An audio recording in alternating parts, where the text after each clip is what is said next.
I'm Rod Duff, your host. And I'm producer Barbie. And together, we bring you our podcast, Insights and Straight Talk. And with that, producer Barbie and I are out.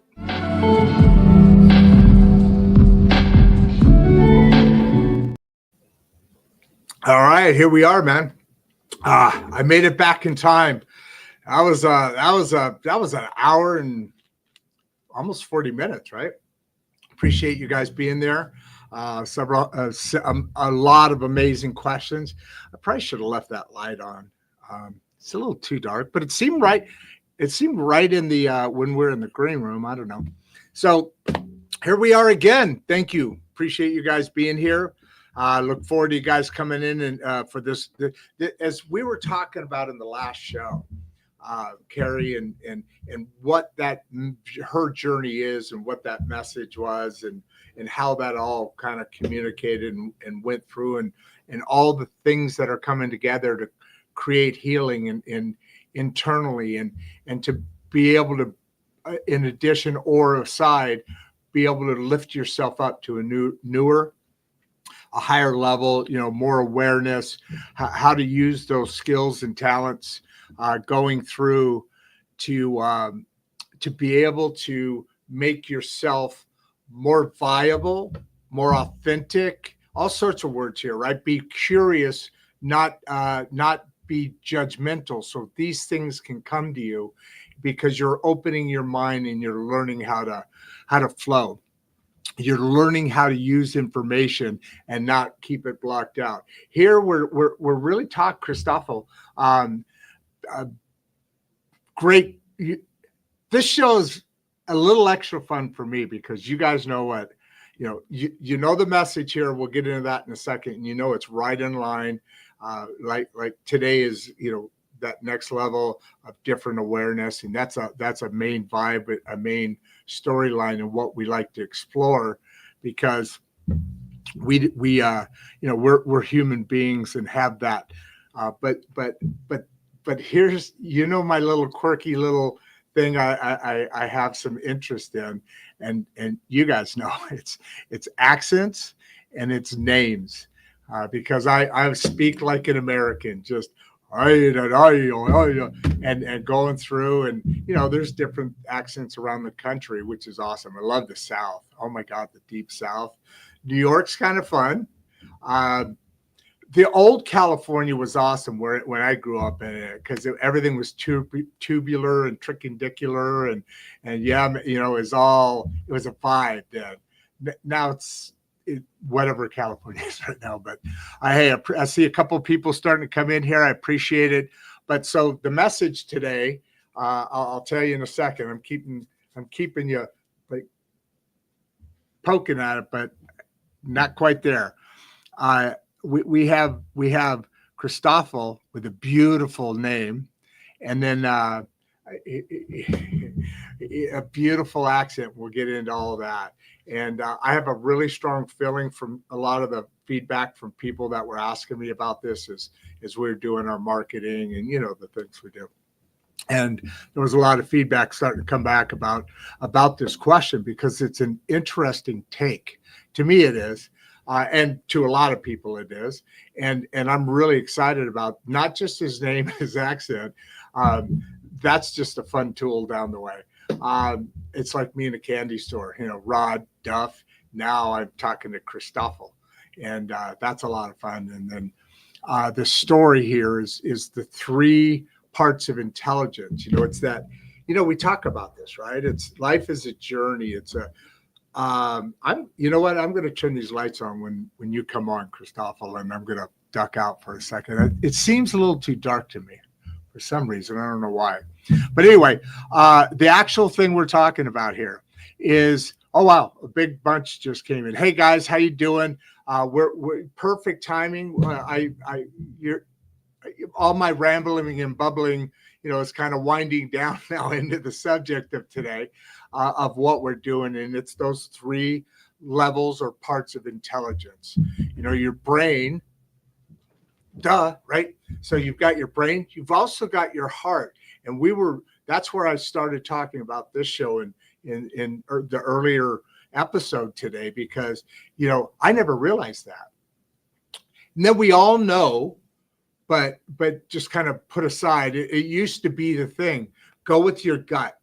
Your intuition is your gut, right? And I'm sure whatever I mess up, Christoffel's going to come and say, he'll be very nice about it as he's giggling in the back of his mind, saying, thank God this guy has experts on, because here we have that. This is such a critical and important subject matter and journey that he's on. One thing I forgot to mention to you, Christoffel, is that, and I hurried through at the end because we were just chit-chatting. Sorry about that. And the one thing I did forget to mention is you're on your journey. You're on your reason, your path, your message.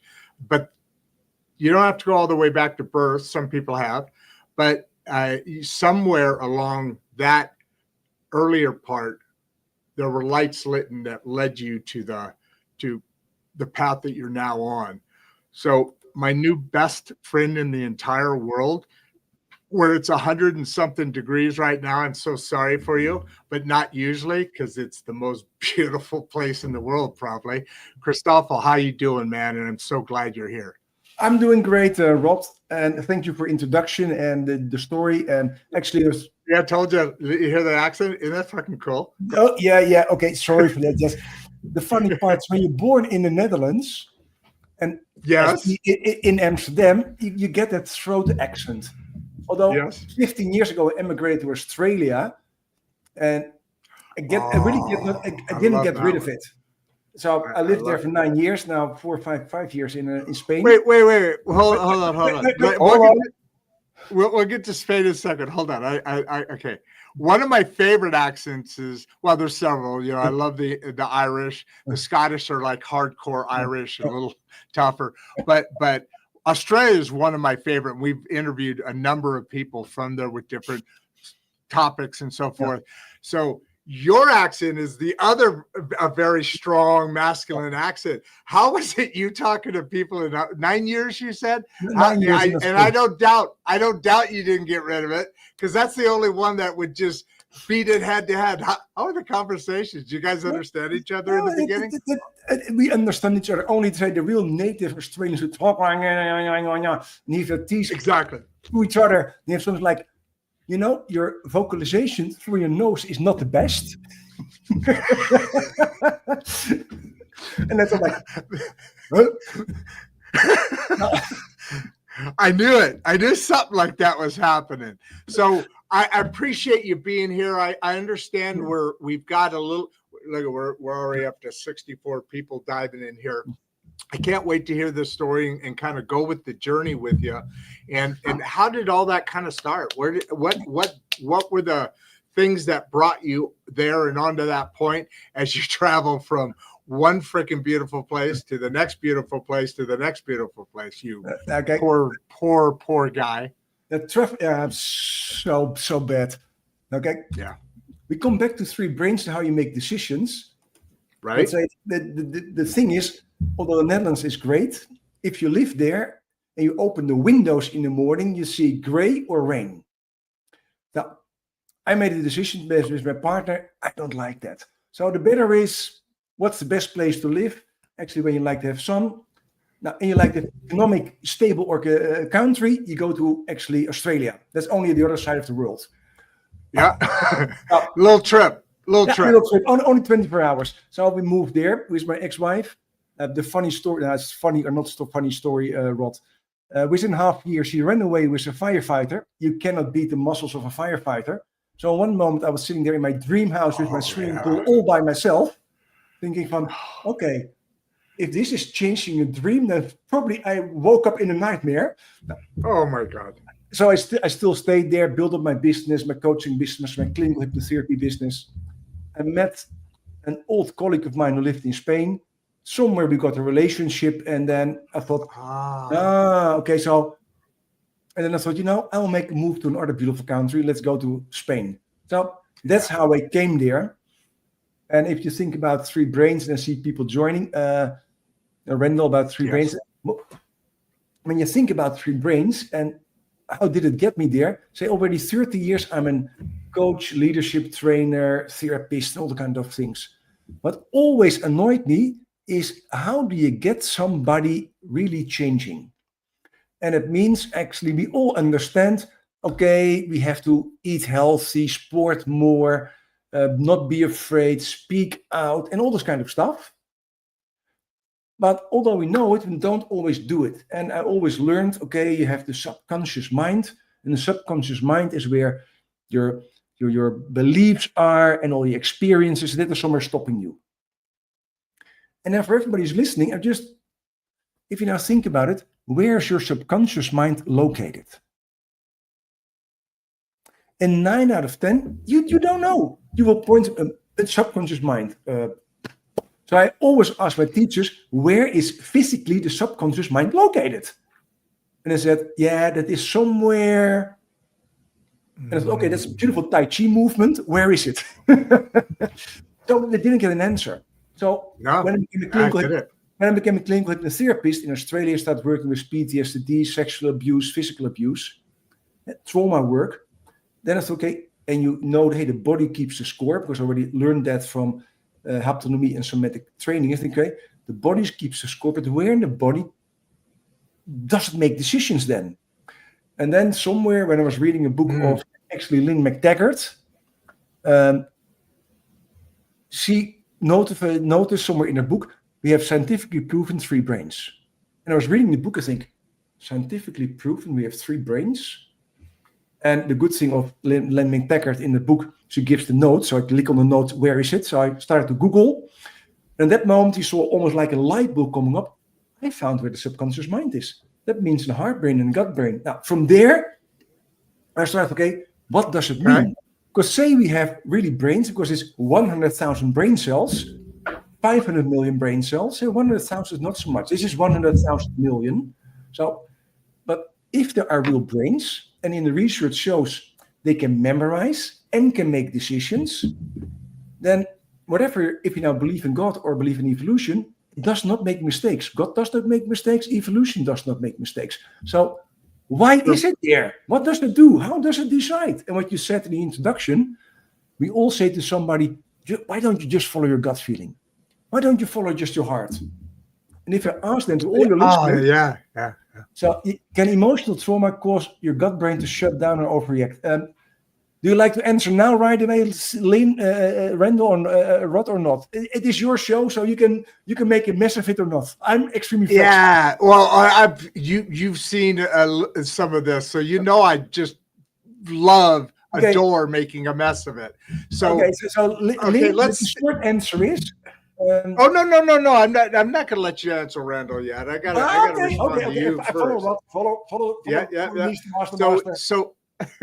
So, let's dig into that a little bit, because I've started to just now hear about this. Yeah. This thing. And 3 brains. Yes, and those 3 brains. Now, although when you said that, and I forgot about follow your heart, so you have these 3 brains, and what does that look like? Because we're going to get into this pretty heavy, I think. What does that look like physically? If it physically looks like electricity, we know physically how it looks in our head. That is that beautiful shape we have here. That everybody knows that. Your heart, actually, it has just on the outside of the heart is a little, like could say, lump of cells that goes around it and connects with the veins. And Dr. Andre Amour came aware of that in the 90s. Okay. And said, hey, that looks like a brain. And he researched. Wait, is the sac all the way around or no? Yeah. So it is around, because it influences actually, because you have you have the veins coming out of your heart. Just one scientifically notified. There's one neurotransmitter the heart makes, the gut doesn't have. And what is that? Do you believe in love, Rod? I do. Yeah. Where do you feel that? In your heart. That is. Yeah. That is oxytocin. It's that like is oxytocin. Developing. That is oxytocin. And oxytocin is released, also synthesized by the heart. And that is next to the veins. So oxytocin can be released. It's here. Are you also setting oxytocin from here, or is it here to here? No. Amygdala. Go on. Amygdala is a really small thing. It's almost like the size of your pinky. That has a small storage of neurotransmitters, of all the neurotransmitters, all of them. That can release oxytocin to have that feeling. Also, when you have mirror neurons, your heart can actually synthesize also oxytocin and can release it in much more amounts. When a female gives birth, and not a C-section but natural birth, there's a massive flow of oxytocin during the whole process. What makes sense, because after the little one is born, it's really nice if mama loves her little baby. And that's the heart, because this one, your head, your amygdala, cannot produce so much oxytocin. It can release actually enough for a 5 seconds result. So even if it's, say, something else in your amygdala, say adrenaline or cortisol, what is so popular, because then that can only be released short. And within 5 seconds, you can still stop it. After 5 seconds, actually, the signal goes in the body, and your adrenal glands on your gut brain start thinking, okay, this is serious. And then the adrenal glands speed out adrenaline and cortisol, goes in the blood flow. In the next 5 hours, you're hyper. So they all interact. So your amygdala is important, but actually, and now come one thing about your heart. I just flat you. One thing, Rod. Do you know when your heart goes boom, boom, boom, boom? Yeah. 6 milliseconds later, your amygdala sparks up. There's a signal coming from the heart to the amygdala, and based on your heart coherence, your amygdala the neurotransmitters is releasing. I got to hold you right there. We're going to hover. We're not going to stop. We're going to hover, okay? If you don't mind. No. You're blowing my mind right now, because not that it is happening, because it's only recent, actually, since this show, to be honest with you. You always hear about everything you're talking about in the brain. Yes. I heard recently that it's actually like what you just said, so much more here than here, and some repeating things. And let's go. And then this one that you just said about that happening, I've never heard before. And the only reason I'm saying these things is because on the show, you've seen it. The elites, nothing wrong with that. They have a lot more access. This is the stuff that they're swimming in because they have the access. The greater middle class of in our case America, but by extension the world. We have a nice little following around the world, just because we all have the same issues. And what you just said, forever we never talked about this part of the three brains. This part seemed to be everything, and now I'm feeling really dumb, because I really did a lot about that, because you can the power from your brain can power a small city for a week. But there's a lot of stuff going on that's underneath here. Just one thing more. So your heart actually activates your amygdala in what kind of neurotransmitters it has to be released. So your heart. What kind? What kind? What kind? So if your heart coherence is unstable, so say your heart thinks it's stressed, then it will send out a signal. Then amygdala starts actually sending out adrenaline, neuropurifin, cortisol, because it thinks we are in danger. So the heart. Okay, now, did we just learn this in science, or is this just what's up with that? Why is like the recently? Is it these shows? No, this already years, eh? Okay, Rod. Just imagine that now every psychologist, psychiatrist, and all the pharmaceutical know this. Then the whole system goes away. Because just imagine you study 4 years psychology or psychiatry. And then somebody says, actually, all that talk therapy is beautiful, but it's not good enough. I knew you were going to go here. So they will push you back. So the heart brain is already since 93 scientifically proven. 93, 40 years. 1993. Yeah, by André Amour, a really neurocardiologist. Scientifically paper. The Gut Brain by Michael Gershwin in 98. He wrote the book The Second Brain. Also almost 30 years now. So 30 years already know scientifically what they do. Why is it not interested there? Just imagine the same as your gut can produce all the neurotransmitters and hormones we need. It can release actually benzodiazepine. That is almost similar as Valium and Prozac. Wow. Your body can release that more than actually can take in pills. But just imagine that you could do that and you sell 5 billion in Prozac. They are not happy. So, and then come, money. Money makes the world go round. And then you go to your gut brain. And just for everybody here, about when you say blow your mind. Just imagine, Rod. So, in the morning, you make a shopping list. What you're going to buy at the groceries. It is carrots, veggies, and all kind of stuff. And you say normal, healthy stuff. Then you're not going to have breakfast. You're not going to have lunch. You're not going to have any snacks. And just before dinner, you go to the grocery store. Oh. What is the chance you buy the things on your list? You buy a bunch of crap. Buy a bunch of crap, right? Okay. I've done it. I do it. Who is now in charge? Your head or your gut? Okay, you're right. You're right where we want to be. How do you know which one of us is leading us? Which one of these is leading us? Okay, your gut is right now, right? Or your heart. Wait. Your gut is there because if you think who's leading. So when you think That's about calling out. When you say about, you talk about the head is in charge. It's not in charge.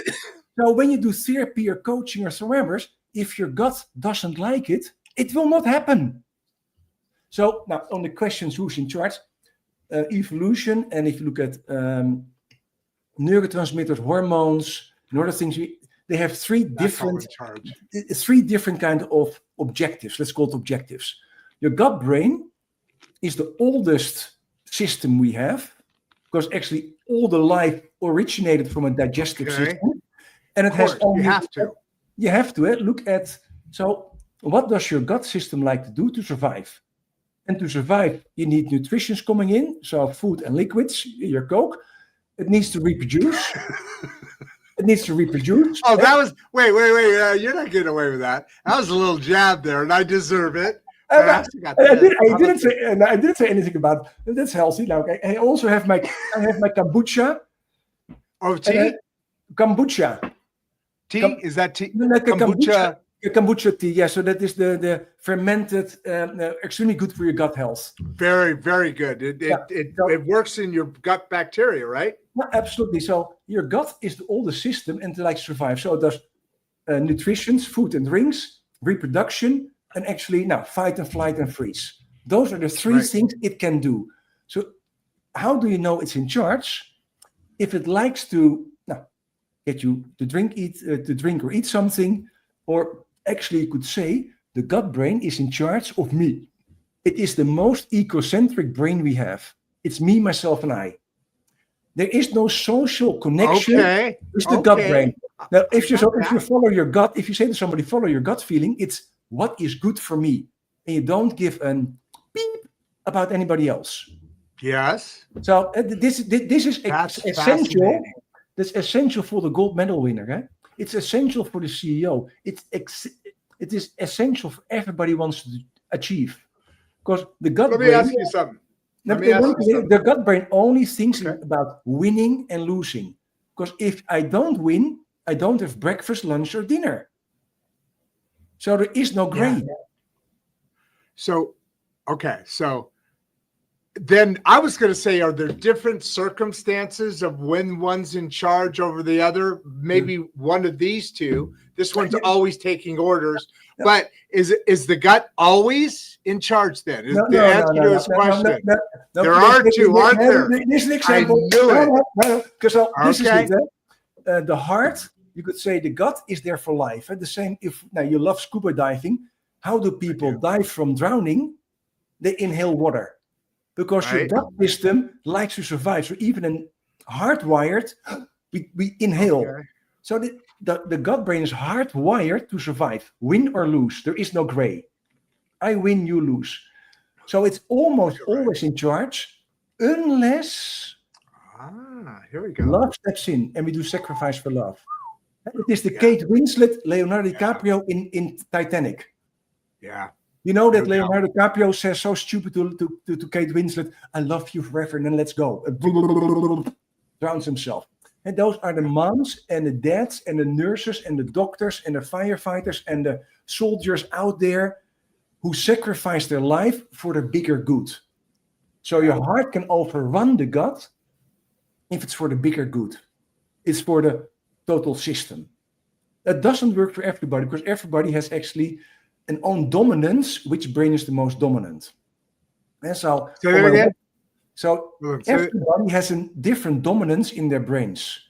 So if you do my brain's preference test, you'll come aware, hey, my gut is more strong in making decisions. Hey, my heart is more strong in decisions. Hey, my head is more strong in decisions. They're all unique in that part. So some people have more stronger gut reactions. Some people have more stronger heart reactions. Okay. And that's a different personality. Absolutely. I feel in that right now because there are different people. Okay. A Wall Street trader needs a lot of gut. Right. A nurse needs a lot of heart.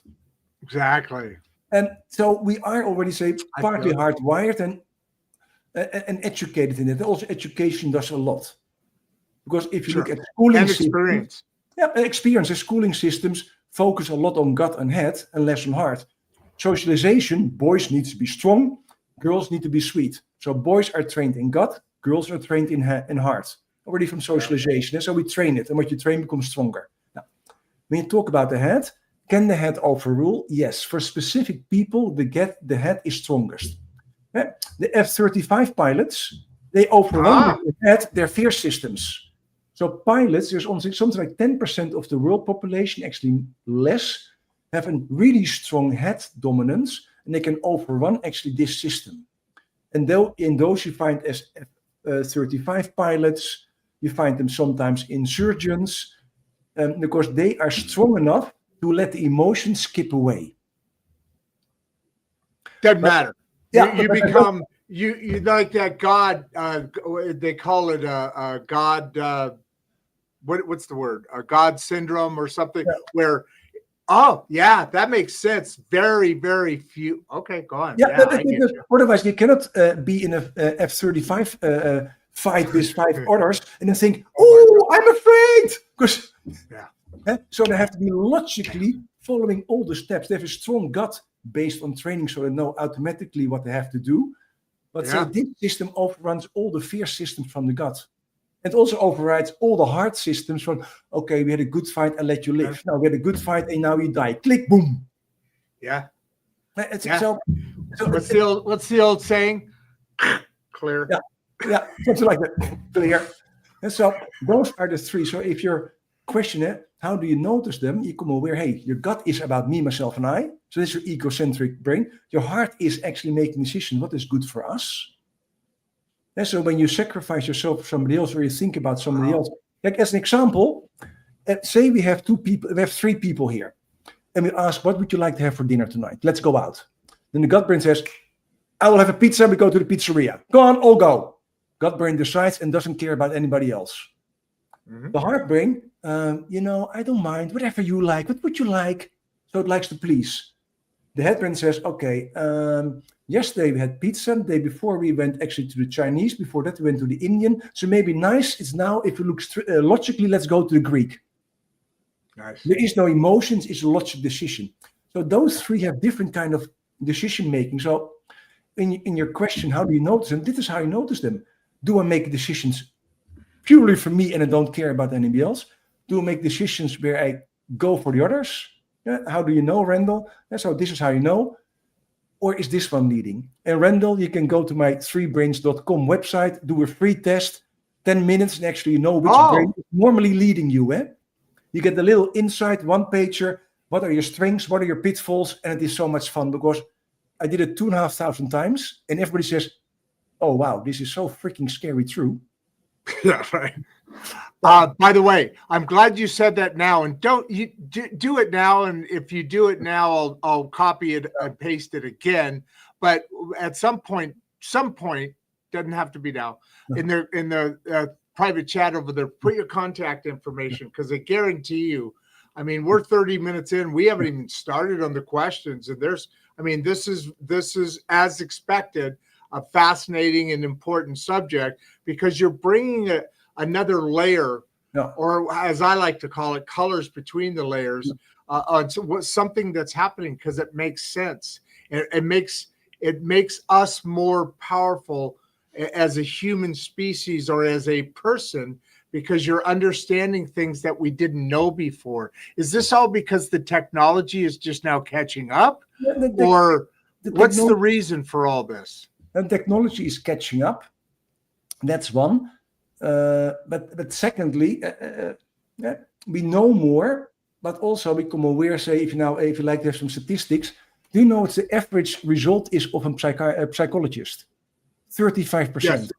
35%. Do you know what the result rate is if you hire Bain, McKinsey, Boston Consulting Group for change projects? Maximum 41%. If you go so those scores, if you go to an external coach, we have 50 to 60%, and that is then the quality that is still after 1 year offered. Yeah, so are you saying, so when you say those numbers, are you talking about people who have traveled through to the other side? Is that what you're saying? Completion, in other words? So if you bring 100 people who have an issue to a psychologist, after 1 year, 35%, so 35 people are cured, whatever they had. 65 people still walk with it. If you go to culture change projects in companies, it's 41%. McKinsey says if you follow all our steps, we can do 75%. Now, Rod, just imagine you have to replace your tooth, filling in your tooth, and your dentist says, I have an average of success of, say, 41% of refilling your tooth. Oh my Would God! you go there? They would say, you run away. But I say in the soft skill area, we find these normal and good statistics. And why don't we change? Because if we change, we have to actually change all the things that we learned about. That it is not only in our freaking head, but our heart and our gut actually have really a power thing. But it means if you know that, you need a totally different kind of way of working, different kind of education. That's why we have such a low winning percentage, because we're only dealing on less than a third of the thing. I'm surprised we have 40%. No, but just imagine if we all know this, then actually the curriculum at schools and universities should become different. Because say I teach sometimes at IE Business School or Georgetown University.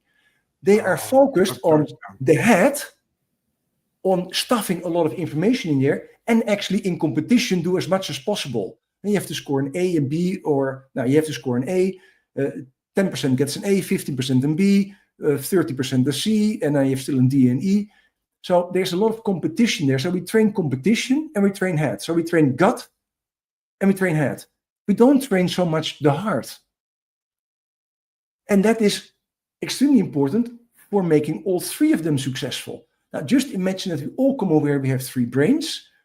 Then there is no excuse anymore not to teach it, not to train it, and not to be aware of it. It also means that we cannot say to boys anymore, just be strong, don't cry, and to girls, just be sweet. Because then actually we know we train only one of your three brains. And now, and as you know, Rod, that system to change is a lot of connected with it, and people don't change so easy. Now, I still remember I was Bruce Lipton, he's a cell biologist, he wrote about the biology of belief, and about, say, if you have a stem cell, and you put it in a petri dish, and you have 3 petri dishes, and you change the liquid they are in, the stem cell, what can become everything, becomes or a bone, or a muscle, or a skin tissue, based on the environment. So the environment actually changes the stem cell and what it becomes. Now, do you know? Let me jump in. Hold on. For us, without a good knowledge of accents, stem cell is a stem cell. That's stem cell. Yes, sorry. Hey, you're perfect, but we got a lot of dumb-eared, Americans still on the show. So stem cell, it's a beautiful thing. It's like the new beginning of stuff. It's the original of stuff. So I get what you just said. Go ahead. Sorry. Yeah, so I want to get into this after you develop this. I want to get into some of the causes of damage. So go ahead. So, do you know how long it took? Because it's scientifically proven. He's a real doctor. He showed it for real doctors. Do you know how long it took before epigenetics became accepted? More than 20 years. Wow. Because we don't like to change. And as he says, and who stops it? The pharmaceutical industry, because they promote all the drugs and all the medication, all the other stuff. So before this becomes really popular, Rod, and I hope that you and all the people who listen here start waking up, it'll take another, I hope, 1 year, but maybe another 10 years, because then slowly we cannot deny it anymore. Why I love to be on your show, because you have a lot of people who love these kind of learnings, love kind of things, and they open up and they're more the early adopters. So that's why I love to talk on your show about this. So you like to dive in. Where do you like to dive in, Rod? Which question? So we'll get to this in a second, but you're exactly right, because it's so much. There's so much need for this kind of stuff. I mean, we're hearing only partials and not even the right thing, and you kind of let it go with there's technologies finally catching up, but there's also, like you said, that we've talked about, there's a lot of people we put in office and in places that are looking out for other interests than ours. Yeah. There's a distinct avoidance of information. So I'm so glad that you're because the body can heal. You're hearing this so much now. It has the ability. It has everything. I mean, you can't just say, I'm never going to go see a doctor again for no reason in the world. But your body basically heals itself. But here's something that really kind of breaks it all down, the healing part. Lynn, thank you for this. Can emotional trauma cause our gut brain to shut down or overcorrect? And I'm thinking trauma's more, where's trauma here, right? Okay, now you have two kinds of traumas. Trauma is all three, but you have two kinds of traumas. Okay. So you have an emotional trauma. What you say emotional trauma, so it's a loss of somebody you love. So that is more in heart. So the heart brain gets broken. Divorce, a partner who dies, a child who dies. So your heart gets somewhere cracked. Yeah. That means the heart sometimes shuts down and doesn't feel anymore. It doesn't like to open. And people say, my heart shut down. It doesn't open anymore. So that almost physically happens. Okay. What does your gut? Your gut likes to live. So it starts actually, you could say, overreacting. It starts taking over. So it starts soothing the heart. It starts soothing the heart. It starts soothing the heart by what it does. Nutrition. So when people feel sad, what do? They go for therapy, wine therapy, chocolate therapy, cheese therapy, another kind of food therapy, or they go to the hard drugs. Yeah. And it can be from really hard drugs to shopping. Comfort food, but also comfort shopping, comfort drugs, comfort YouTube watching, whatever. So they go to addictions to soothe the pain there. Yeah. And unless, say, we can heal the heart again. Now, the other trauma is, say, the physical trauma or the survival trauma. The people who come back from Iraq, the firefighters who saw 9/11. Yeah, of course, this one also happens. What happens in the head, and that is important. So in the head, we have a part that creates awareness. So we are aware of our own body. That is, say, in between the two hemispheres. And that somewhere, and that somewhere gets almost, you can say, shut down. So we lose our time awareness where we are. So the trauma stucks in time. That's what we call a post-traumatic stress syndrome. Oh my God, yeah. And so this one is in charge, but it shuts down, but it does not is in charge of it. Because what happens if something happens to you, This one shuts down for a moment because we don't like to feel. Okay, say imagine that you're going to insult Mike Tyson, even though he's in his mid-50s. I think his right one is still hard. So you get a punch, boom, boom, and you think, oh wow. But you like to run away, so actually you don't feel the punch and you can run away. And that is when the head actually shuts down pain feelings, because pain feels in the head. That is good for the temporary moment. The moment But not stays, because the heart or the gut actually cannot pull back in the normal system, this one stays, and we call it after 30 days a post-traumatic stress syndrome.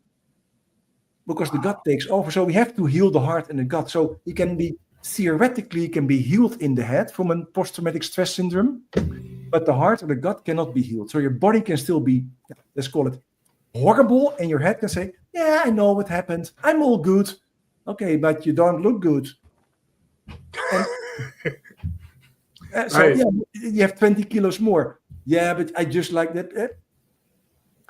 So that's it. So that's it. And the gut is a survival thing, and that keeps it also there. And that is the physical trauma. So here we are. So this isn't Sorry, brain. Rod, for bringing up so many new things to you. There's so much. I live in a candy store. I'm a kid living in a candy store every day because there's so much stuff. But then there's this that's happening in different things more and more, it seems, where I told you, we talk about this, and there's levels at which, people drive and help people and do things and have their journey on. But it seems like more and more there's just this, how the universe expands? Yeah. There just seems to be this next expansion. And what you're talking about here, so I've always been fascinated by the human body. I'm a curious person, right? So I've always been fascinated by the thing. You learn something new and you get new synapses. And now, but I knew I had a broken heart, and I knew I had some gut feeling that didn't feel right, even though I didn't listen all the time, not enough. But none of that really ever connects in a real description. We don't have a body. We have an energy, a brain. You say it, 3 brains. There's no better way to say it. I don't know why I'm fighting that. We actually have 3 that is way more powerful than the one we've only ever taught. 3 total. The other 2 are way more powerful than the one we only ever reference to. Is that why we use 10% of our brain? I mean, this is a whole, you're expanding. This is a blow my mind. Yeah, but so you go to Richard's route. What role does the heart play in building strong relationships? Massively. And just as 2 examples. So when nuns live in a monastery, they're synchronized the period. Not because they say to each other, I do it on the 21st, what is your date, Rod? But the body communicates. The body, The heart has an electromagnetic energy that is 100 to, they say, 5,000 times stronger than the electromagnetic energy of your head. Wow. It can be measured 9 meters outside your body. Yes. So if you are connecting with each other, say you are in the same room, your hearts actually can sense how the other heart is beating, how it is, and we can synchronize that. Frequency, right? The frequency. The energy frequencies. So I know exactly what you're saying. Stronger relationships, it's extremely important, because if really the saying, if your heart is not in it, there is no relationship. So you can logically like somebody, but to build a relationship, you need your heart. Yeah. And that means also, say now, if you look at some people, you cannot build a relationship with them because they shut down their heart based on education, based on experience, based on whatever's. And they are more that we were talking about before. And they're more head or more gut oriented. So you can please them, but you can never have a relationship with them. And you have to open your heart. So it starts sending out and connecting oxytocin. When we are talking, we're having fun together. We actually, if you would measure now our blood levels, we are sending out oxytocin. Yeah. Not that we are in love with each other, but we're connected with each other. When you are in the same room as somebody, within the 9 meter range, you could start releasing oxytocin, and it creates a better bonding with somebody. So yes, your heart is there. Is there a quick way to calm the head during overthinking? Yes, there's. Hold on. Okay, Rob. Okay. As far as you go on to Mr. Rob Thomas here, which, by the way, the singer Rob Thomas is one of the best singers to ever write and sing. I'm a music guy, you know, that vibration thing. Love it. But as far as the importance of things that are going on here, how does, let me go back to this one here. When you're building relationships and you need that connection, that vibe, all I wanted to say there is I've started, I told you earlier, I started to hear about this stuff because I'm fortunate enough to now be amongst the elite that are here that have more access to information.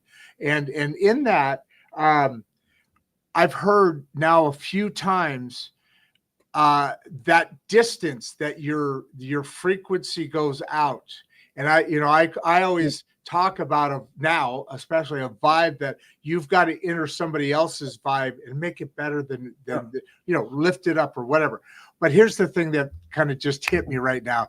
You just said in meters, and I hear it all the time in feet. And it's the same freaking distance. And there's like the measuring point is different. It's like, okay, so this is a thing. It's not like one guy says 5 feet, one guy says 20 meters, whatever. It's always the same.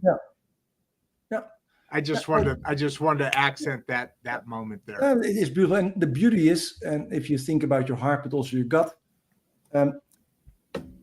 And then we come back to Rob's question. Hold on. I cut the wait. Yeah, now we're back. Sorry. Is there a quick way to come? Yeah, there is an extremely quick way. Besides, there are multiple ways. The most famous one is the breathing exercises, because then you actually start activating the different nerve systems based on. By the way, one thing that annoys beep out of me. People talk about nerve systems. A nerve, is that an independent cell? Do you have nerve cells? Yeah, so true. Is that a yes or no, Rod? Do you have nerve cells or not? Nerve cells, yes. Nerve cells. No, you don't have them. You know what a nerve is? So you have a brain cell, and a brain cell, it's called a neuron, has an axon. An axon is, say, the communication pathway. Synapses. Yeah. So the little gap, synapses. You have one that sends out the communication from the brain cell, and you have multiple receiving ones. So if you look at the brain cell, it can have up to 10,000 synapses. There is one line coming out, that's the axon, that can still split, but it is actually one. And there's multiple dendrituses, receivers, and it can also split. The axons and the dendrituses are actually the nerves. So when we talk about autonomic nerve system, you talk actually about your brain cells.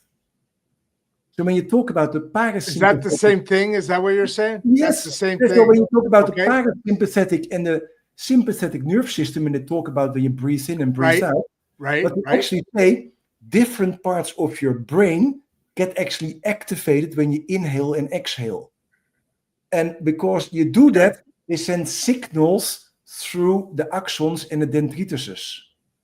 So we don't have a nerve system that is independent. So if people say, I'm going to train my nerve system, what you actually say, I'm going to train my brain cells. Now, why is that so important when you then start talking about, say, that inhalation, exhalation, and if you do that, say, in a 4 second reason, you help actually to synchronize your 3 brains again, because they start doing a synchronized movement. And based on a synchronized movement, the body thinks we are at ease. Because when you inhale, exhale, when you are stressed, you inhale shorter and you exhale shorter. When you are sad, so true. You also inhale differently. So based on how we do our inhalation, exhalation, your 3 brains know actually how you feel. So when you change your breathing, your brains actually think, okay, I'm okay again. So that is one thing. There are also some more advanced ways to do that. And it's now too quick to do it, Rob. But maybe if I'm once invited by Rod, we can do a demonstration. And I just clears Rod's head in 2 seconds. Now, actually, in 1 minute, if he's overthinking, Rod will not overthink anymore. He will be extremely focused. Because there's a little exercise that is based on hypnotherapy, NLP, three brains knowledge, that really gives you an extreme focus. But that is something else. So there are some... Is that part... You said there was a survey that tell you what your primary control brain is. It was on that website? Is that same thing there? No, that's so the exercise is that's not a different thing. Gotcha. In my new book, I will explain the exercise. Because it is there, but if I show it to people, it's extremely easy. You can do it extremely easy also by yourself. You can right away stop overthinking.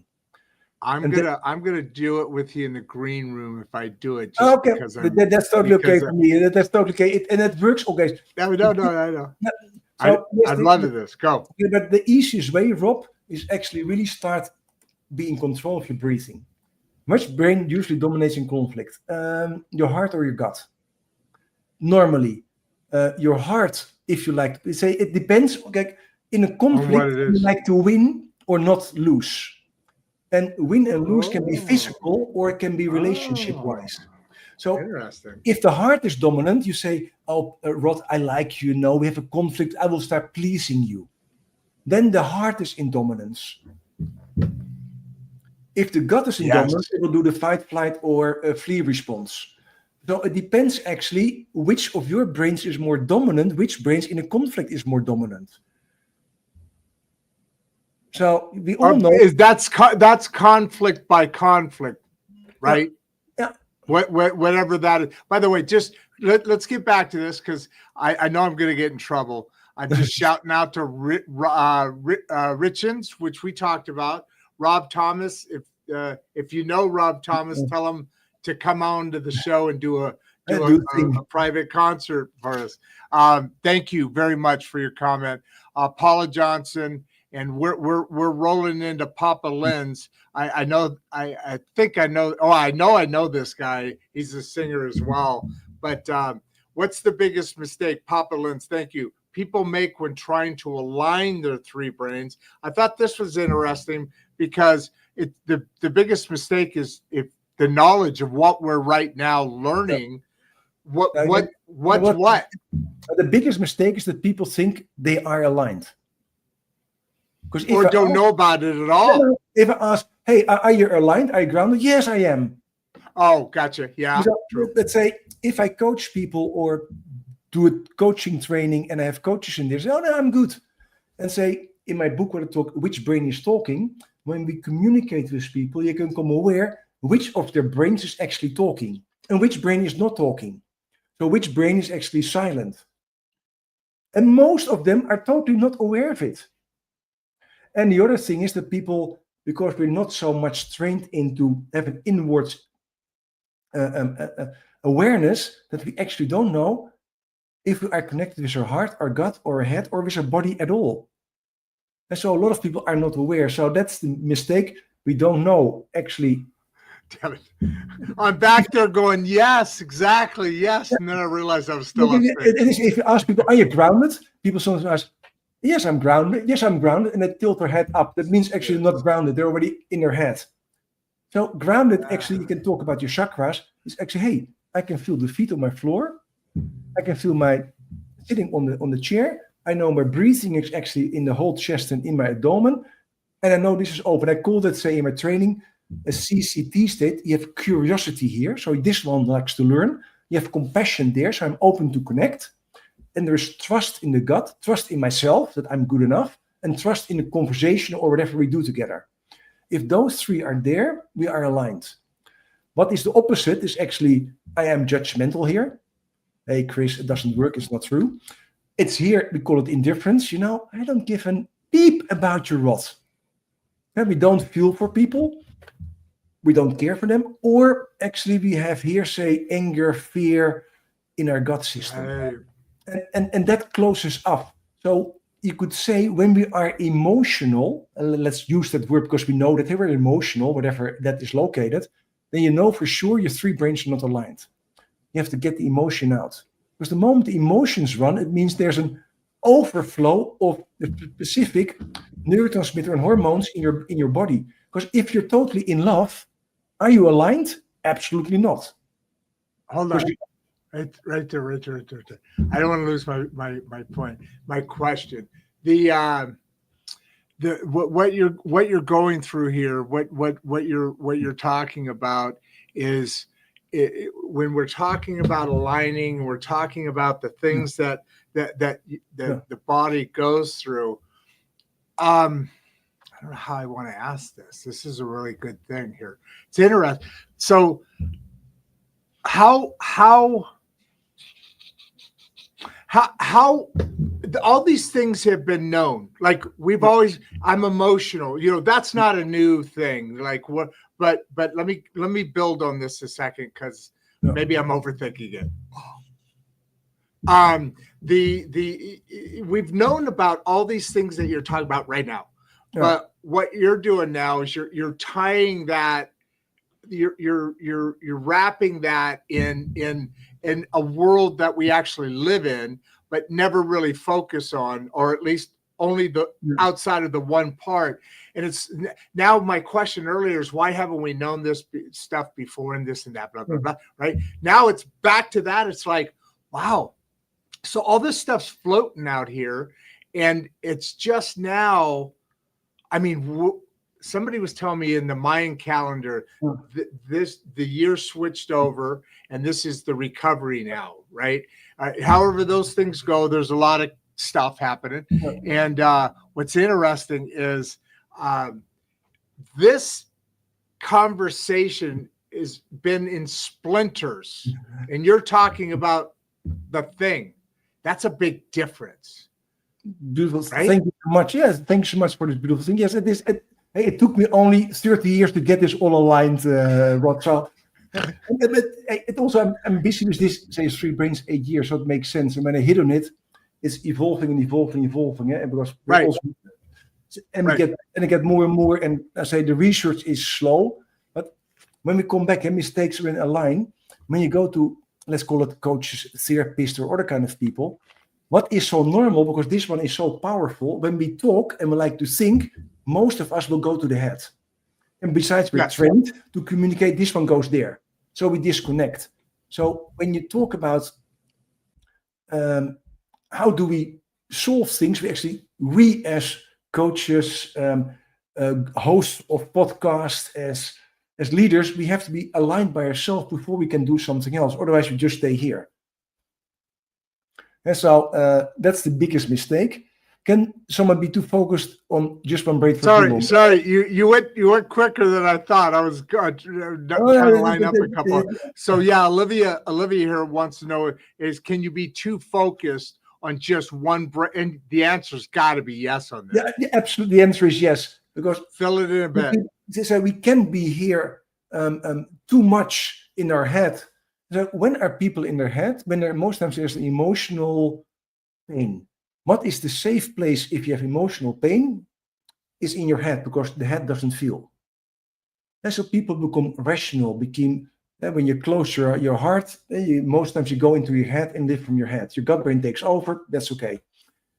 You can also be too much in your heart. And that is actually the pleasers in this world who somewhere from their own early experience actually miss the connection. And they like you set me up.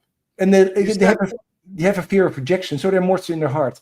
And people can be too much in their gut if they're trained.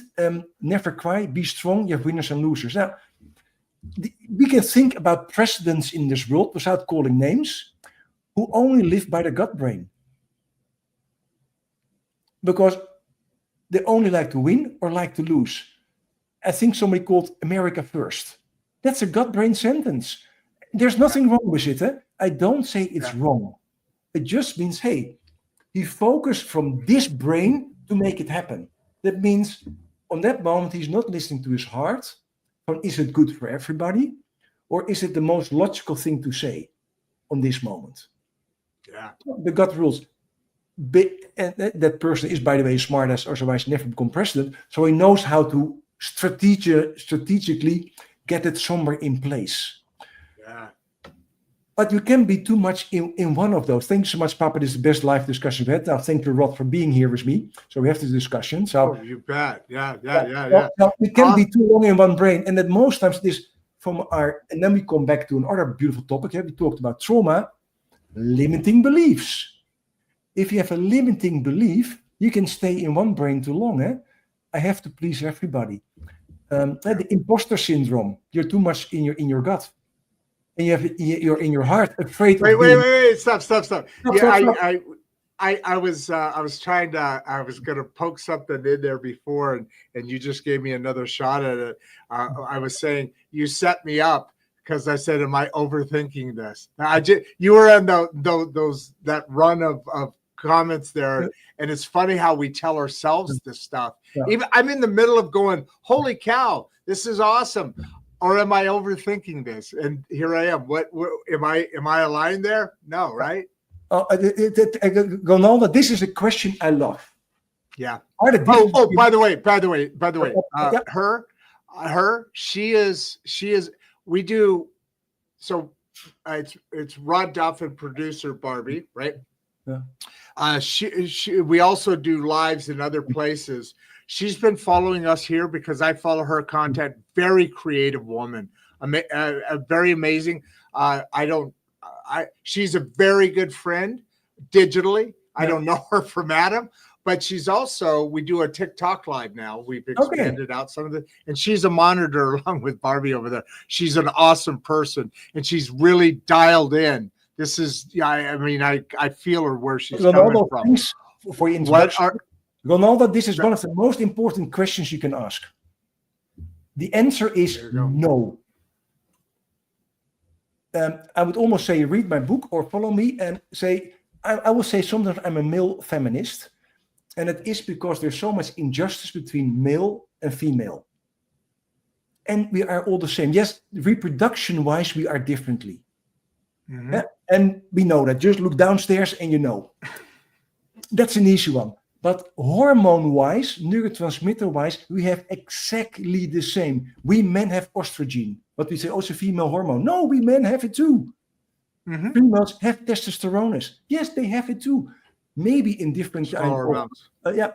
In different amounts, but they have the same. And they can also be released in different things. Look at sportswomen. They also are winners. You need testosterone also to get that push, that bite. We have the same.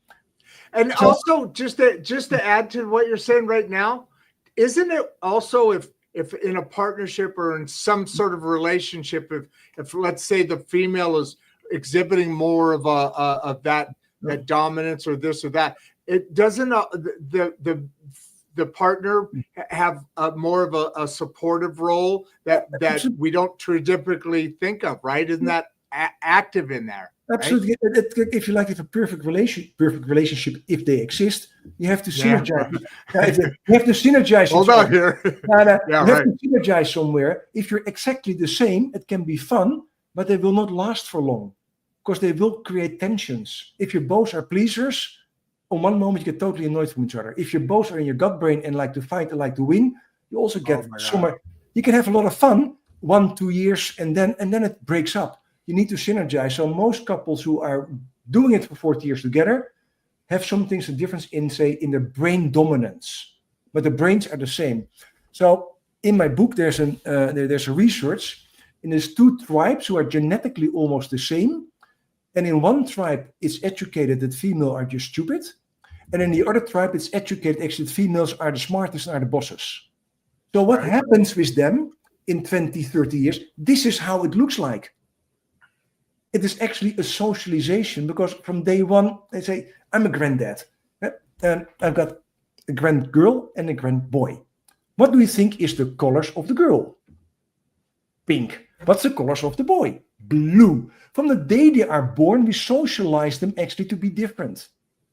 Mm-hmm. If you would swap it, they would not see. They would act differently. How many times boys who plays with, say, a Barbie don't get told, boys don't play with Barbies.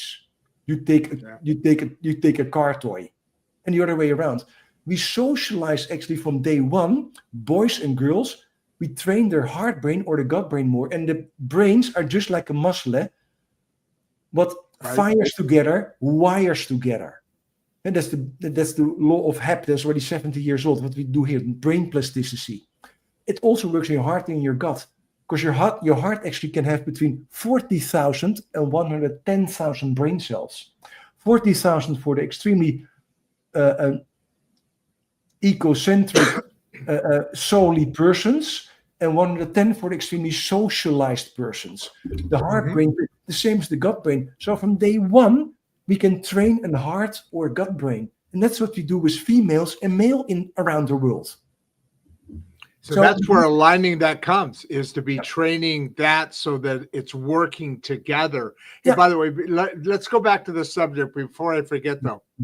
Ronaldo, real quick, this is a personal message. Hey, can you guys close your ears, please? Yeah. I just wanted to ask you on a message. Ronaldo, I haven't been able to get back to you. You asked me about some numbers, and there was some sort of a document thing that was misplaced or something. I just want to make sure if that's the information you needed from me. So back to our show. Okay, so Ronaldo, one thing was in making the choice of love. Now, if we think about our socialization, women make love with their heart, because heart is love. A lot of men who are socialized differently think they make love with their testicles. And that's a gut brain, and that's not love. That's reproduction. Right. That's exactly, yeah. Reproduction doesn't have to do anything with love. And to make it extremely rude, why can people rape? Because they disconnect from the heart. Yeah. Rape is a reproductional weirdness. Yeah, desire. Does desire come into that a little bit with the reproduction? The gut brain is desire and lust. Lust, yes. Lust. And lust really stops the whole system. If the heart would come in, lust would not exist. It would become lovemaking. Yes. And it doesn't mean that it's not sometimes nice beautiful. When you are with your relationship. Sometimes you both like to have lust and you jump into the closet and 5 minutes later you jump out. That is okay, but then both want it. And that is something else. That's not love, right? That's not love? But based on that, you know each other, actually you walk out also besides relieved, also with more passion in there. The real enjoyment comes when also the heart can release the oxytocin in the lust moment. Because then it's not only getting your own orgasm, but it's also then the orgasm for the other. Yeah. Then it's both. Yeah. Because lust is actually, I want to have my release. The guy. Lust. And I don't care about the other. Okay, I'm done. Okay, I'm turning. But that's what was most women females say. The man is done, and they turn around in the bed and fall asleep. And the woman has to like, don't listen to him, Ronaldo. Don't listen to him. No. Okay, and Rod and I don't do that, of course. We're mature finally. We learn our lessons. So there's a difference in that one. But that makes a difference. She asks it and say, I'm Dutch, as you know. I'm also a therapist. I work with so many things. I don't have an issue with talking about it. But that makes a huge difference. So there is no difference in the choice of love. There's actually a choice. How are we socialized and how we believe we have to make love? And if you now go on, say, all the social media, and we all can have access to the most horrible video clips, how we think that love or sex has to be done. And if you get there your education, then you actually get a gut brain education. It's like more socializing, socialism. Yeah. Okay. Yeah, socialization in that part. So that's there. So Society. If you ever like to know, love to chat with you one-to-one or just read my book or whatever. Does age makes a difference also? For the love making, not Ronaldo. For the love making, is still the same. We're the best. Our age is the best. What? Okay. Now, actually, it's true. Okay, don't get me in trouble. Hold on. Don't get me. I got in trouble a little bit. No, I don't. Yeah. So go ahead. But I agree with you. By the way, now say we skipped a lot. Age for the 3 brains doesn't make a difference, but only we get more educated. We have more wisdom in there. So theoretically, if you look at the old tribes, who were, say, the chiefs of the tribes, that were the elders. Why the elders? Because they survived hunger, thirst, drought, fights. So they learned actually from the three brains what is wise to do, when should we follow and not follow. So theoretically, if you learn, your three brains are more aligned when you get older. Makes sense. That makes sense. I say theoretically, it doesn't work. You have to. There's a learning curve in there, and not a learning curve. If you're open to learn. There's a lot of influences in on that part. You know, theoretically, the older you could get, the worse you could get too. Also, right? There, and say the good thing is, if you look, say, in the gut is also ego and power, and I like to win. So a lot of times when we get older, that proving system is less. Because the proving system, I'm the best, is also coming from a reproductional thought process. Because if you are the best, looking good, have your muscles there, and whatever, and you like to show yourself off, it has to do with reproduction. When we get older, the reproduction becomes peacocking. Have you ever heard the term peacocking? Yeah, absolutely, peacocking. Eh? That's what we do young. When we get older, reproduction becomes less important for males and females. So the ego from that part also drops. So the gut brain becomes less strong in I have to show off, in peacocking. So then we can get much more aligned in all three of them, because the other ones can voice louder. If, of course, we learn, Rod. Yeah, you got to learn. You got to have that. What is the old saying? You don't know what you don't know. So, and that makes sense. I mean, getting through the years, and that all depends on what your life's been. And now we're back to the inner, starting this early, right? Where do we begin in the beginning, right? What a great show. I mean, here we are, an hour, well over an hour. We still got a couple hundred. You know how it is. After an hour, people start dribbling off, and exactly. And there's that cliff. Well, I mean, obviously, an awesome subject. The information I have in here for you, which you're sandwiched between a couple of conversations there, but I think we're good. That is the information we're looking to get the information you're talking about. Correct? Yeah. So what I'd like, if you don't mind, I would love, you've got an additional little fan club coming in to join that other group that you have, and just don't take them. We'll borrow them. We'll share them. But I need my family here. My family. We're all aligning. So what a final kind of a wave goodbye, and what do you want to wrap up, and I'll not physically hang out for me. Don't take the green peanut M&Ms. Those are off limits, but you can have any of the other ones. It's fine. In the green room. And so I'll put you in there. But what this is fascinating, and I hope we are going to do this again, because it's got such I mean, love to do, Rod. I enjoy the chat with you, because we both are enthusiastic, love to learn, love to share, and we make it happen. Your audience is amazing. And so they are. I'm right away in. So they're so smart, man. I'm serious. It makes this an easy. That's why I say this experience is fascinating, because I know a little bit about a lot of things. But you know what? These folks, they're coming here with some education. They're reading the advertising. They're not just, oh, Rod's there. Let's run over there. It's, oh, fuck, I do want to know about that. And then they're not just sitting back and going, this is cool. They're like, okay, I want to know more. So go ahead. It's so easy. These are awesome people. So the most important thing, if you like to have, now say, happiness, health, success in your life, is actually to become aware about your three brains, because they have, as we said in the beginning, three different kind of strategies to keep us healthy and happy and alive. And if you are aligned with them, you make better choices. If it's now in your relationship, in your food, in your health, in all the other things. Because I still love, say, a chocolate bomb. I still love to have sometimes a red wine. But there's an sometimes and an always. And if you are aligned, then you listen to what your body needs. And How many people sometimes don't, if you're, say, more aligned, yes, oh, I like to have some nuts. Oh, I like some healthy food. Some people will sometimes crave some healthy food. That's actually your gut brain saying, I need some specific nutritions. And why it's so important, actually, to just totally different topic, to listen to your body. And then we come to the gut microbe, the gut bacteria. We know now almost your immune system is 90% located in your gut. Your gut bacteria actually can physically create a nerve connection to the brains. So your gut bacteria can signal your body. We talked about that early on, right? That was that connection we talked about early on. We didn't talk. No, we didn't play it. Maybe say it somewhere else. But say your gut bacteria can physically signal your body to make a nerve system to your heart and your head. So it can actually say, I need this.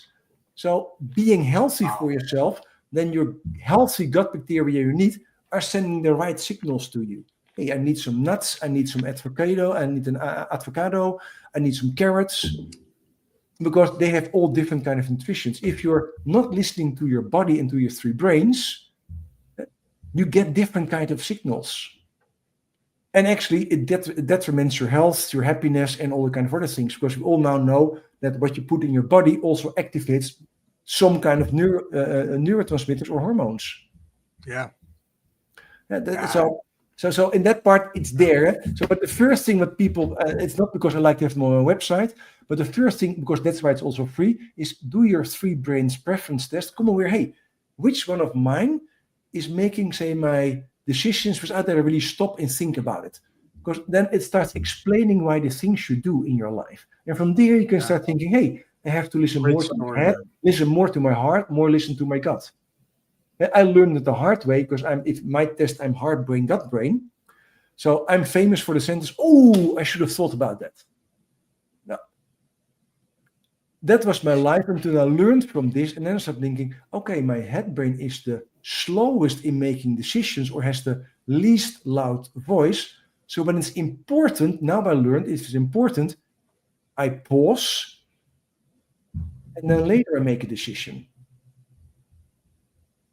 And for other people who are more in their head, they have to learn sometimes, hey, I have to listen to my heart. I have to let the voice from my heart come in before I make a decision. Hey, I have to listen to the voice of my gut to make. Almost every coach I coach has to start listening to their gut, because they're all helpers. A lot of CEOs have to listen to their heart, because they're more focused on quarterly results, their stakeholder achievements, the Wall Street numbers, the profit they make, the revenue, their own bonus. So they're much more gut brain, head brain dominant. They have sometimes to learn to listen to their heart much more. So when I say to them, hey, what kind of important decisions are you going to make this week? Oh, A, B, C. Okay. How are you going to make those decisions? And when we just talk them through, they already come aware, oh, actually I'm choosing with my head and with my gut, Chris. I don't put my heart actually in these kind of decision process. And you see them already thinking, oh, bugger. Now he's going to ask a horrible question. When are you going to use your heart? Chris, you're probably going to ask, when do I put my heart in the decision? Isn't it? I said, you said it. There now it is. the answer. Yeah. And you see them already, and I said, yeah, okay. And they start apologizing, excusing. But when they put their heart in the decision, a lot of times the decision becomes different. And then if you then talk to their team, the executive board or whatever, they have some like, Chris, we don't know what you did with the executive, but he became human. Ah, so good. I'm really enthusiastic. I thought of leaving the company. Actually, now I want to stay. That's awesome. So that is awesome. Therefore, the three brain test. So next time we talk what you've done your test, and I'm going to give you an analysis. What are your strengths and your pitfalls, and how you can make your life even better. Yeah, that is, man.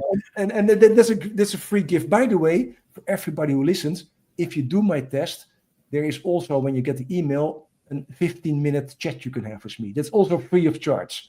Why do I do so crazy? Not because I like to sell you something, because I like that the world becomes a better place.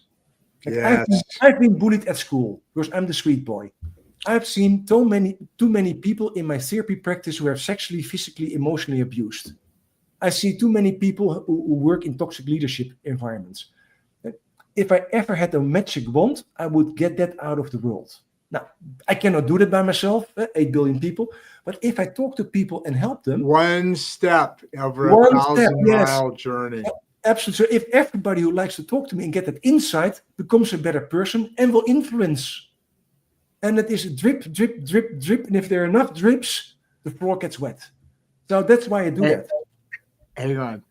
Hey, producer Barbie, I'm on Barbie, sorry. Oh, okay. I'm sorry. Now you're on the air, and he just said hello. Hello, Barbie. Sorry, we're having fun. I'm working, also enjoying the show. So. All right, I'll call you back in a minute, okay? Bye. Sorry. So that was a great show. She was like, I'm here analyzing it. She didn't realize I'd put her on. I like messing with her. She's out in California, second grandbaby just born. Oh, wow. I think I told you. Yeah. So give a big wave. I've got a couple closing comments here, but what a beautiful, I've told you all the way through this, so I'm not just blowing smoke up your dress. I had told you from the beginning that the way that you're putting a enveloped wrapping around these subjects that have been flickering all around. Give everybody a big wave. I'm going to wait for me in the green room, and we'll be talking in a minute, okay? Say bye. Bye-bye. Ah! Say to everyone. Say it one more time. Bye-bye to everybody, and enjoy. And it was really an amazing honor that you listened to us. I'm really grateful for that. Yeah, that's awesome. All right, I'll talk to you in a sec. All right, that was beautiful. Yeah, nobody's moving, man. They're all just hanging out. Olivia, thank you very much. Great video, great guest, incredible perspective. And I wanted to just bring something up that's kind of his last bit of information. He got into as far as your body. Listen to your body. Your body knows what it needs here, what it needs there. If you're in alignment, those decisions come out in the proper perspective and order and knowledge, and all those things create a better you. And it made me think. I never quite got to it right there because we kind of rolled into something, but it got me to think. When you're a kid, okay, I've been a parent. Well, I still am a parent technically. Right now, I'm a grandparent, so I've been a parent since I was in my 20s. I remember growing up. Well, first of all, I grew up with my kids, so it was a freaking great time. Probably more for me than them. And I wasn't a great dad. I'm not saying any of that. What I'm saying is, when you're growing up, especially the younger kids, and they want to eat like cereal all day long, or they want to eat this, and you're like, no, you can't, or all they want is like a peanut butter and jelly sandwich, or all they want is an apple, and it's like over and over again. And parents, you got to have a balanced meal, and this isn't a complaint or a knock or anything, but I remember this. And then what he just said is, as far as listening to yourself, I heard later when I was much older, which is even before this time right now. So that was, now I'm much older, much older. But anyway, I found out that kids will actually adjust, their bodies will adjust because they listen to them. They're hungry. They want to eat. And, they listen to their bodies. You have cravings because your body needs that. And give me a thumbs up if I'm right, or a thumbs down. Christoffel, am I right, or is that kind of a full of shit comment? I can't see. You got to add just. I'm going to tell you, he said, you're absolutely right, Rod. Oh my God, that was the best thing I've ever heard my entire life. I'm going to steal that. No. So, your body craves things. Let's talk food here. And it has the ability, we talked earlier, your body has the ability to doctors are not ever going to not be around, and cereal companies are never not going to be around. What's interesting? The cereal companies are all the old cigarette companies. A lot of the food companies are are actually, the old Winston cigarettes and all that. It's kind of an interesting thing.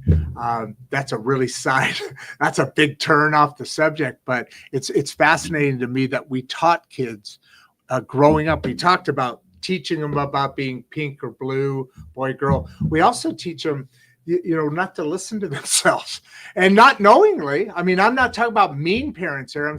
We've always just heard you got to have a balance. You got to have bread. You got to have a cereal. You got to have a milk product. You got to have a meat protein product, and all that. It's true. There's some sort of thing the body needs. I don't think we know what the hell it is, to be honest with you.